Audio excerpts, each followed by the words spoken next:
حضرت زید بن ثابت رضی اللہ تعالی عنہ نے نبی پاک صلی اللہ علیہ وآلہ وسلم کی خدمت میں حاضر ہو کر عرض کیا، یا رسول اللہ، مجھے نیند نہیں آتی، بے خوابی کے عارضہ کی شکایت کی تو آپ صلی اللہ علیہ وآلہ وسلم نے فرمایا، یہ دعا پڑھ لیا کرو، نیند آ جائے گی۔ اللہم غارت النجوم وحدأت العیون وانت حی قیوم لا تأخذک سنۃ ولا نوم یا حی یا قیوم اہدی لیلی وانم عینی۔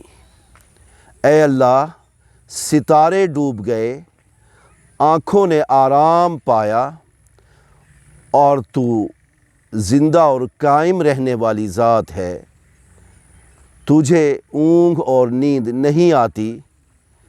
اے زندہ، اے قائم رہنے والی ذات، مجھے سکون، رات میں سکون عطا فرما اور میری آنکھ کو سلا دے۔